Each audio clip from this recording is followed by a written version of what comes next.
ole tun tuma chuan pathian fakna la thar hlarwa tham lo lamoi tak mai lam in hoi tiang o hei thalaka kan hmuang hian unau pa PC larin liana ama rina oneness in tingat kha Pentecost pa dik tak mai ani a bongkon venga chengan ni a bongkon ko ushan Aizawl East District an loya a bulading te hi a fate an ni an duam khop mai unau parin hi hei kan hmuang hianin wheelchair a om ngai ani a heti chung hianin a phak ang to ka ushan mangai le an chungkwa an pa faza hian pathian mangai chungkwa top mai an ni a ama unau parin nge hi pathian tri mi pathian ngai mi pathian pol nuam te em mai ania chuwang chuan lalpan la tha tak mai a pe a tun tuma hianin chu a hlamoi tak mai a thin lung bun ruat na le pathian a pol na anun luan liam na iti mai te ang chu la tha tak mai chu ete lu mai hi min an sak tir ve te tlata chuwang chuan hei a hla han sak chin dani pa formin youtube pa kan handa chin dani a lalpa pol nan le kan nun te pathian a bun ro ve nan te kan lo mang theu don ania ala thu pui hi min ti dam ro ti ani a phwa tu thin lung tui rel na tromin thin lung le ti tak zetin mi longai thlak sak ula ka channel la subscribe lo ten mi lo subscribe ve zel ula like le comment te pa a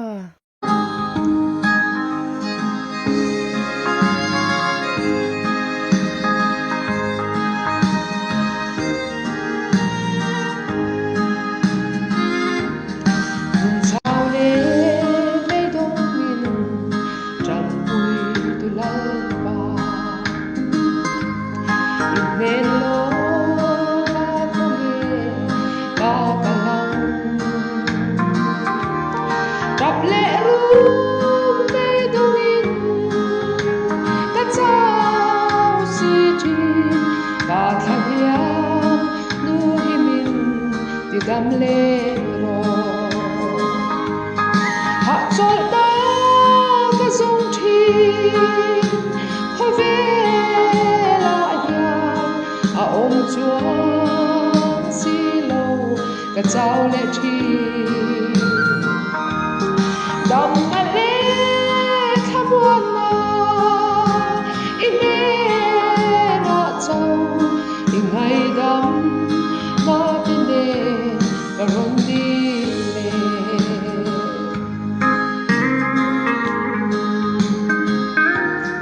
Kapena ku isoi Depois a lovin Kadu than na mangin Kavagova Nun hlim ba reng om lo Why na mai chiring ima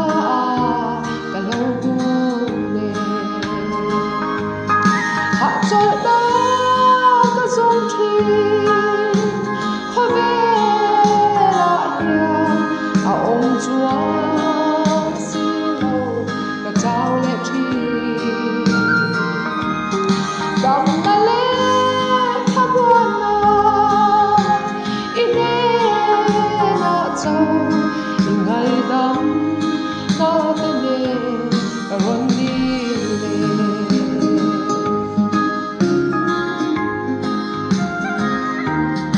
ei yong le lung nga ya re thei fa te u kan kho ve ni a kin huna kan ngai to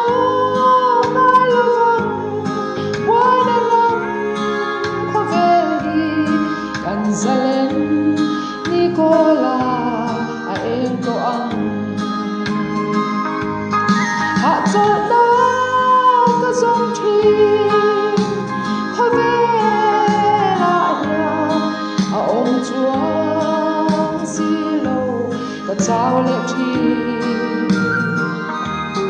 dam ale thamwan na ine na chau ngai dam na te ne ron di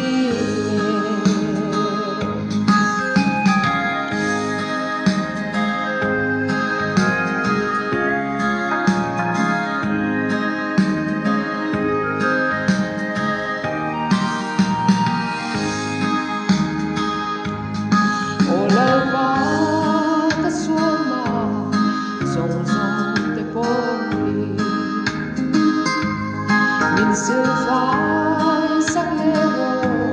càng nghe nó chê cả thấy đang rung rung đê cả lan dê tô ăn chê i rô bùi nam ca rong in hum bê kê hạ cho đang ca rong chuyên khó về lại nhà à ôm chuông xí lâu cả trao lệ chuyên đầm na lê khá buồn na ine na châu in ngày đắm na tên nê na hôn đi đầm na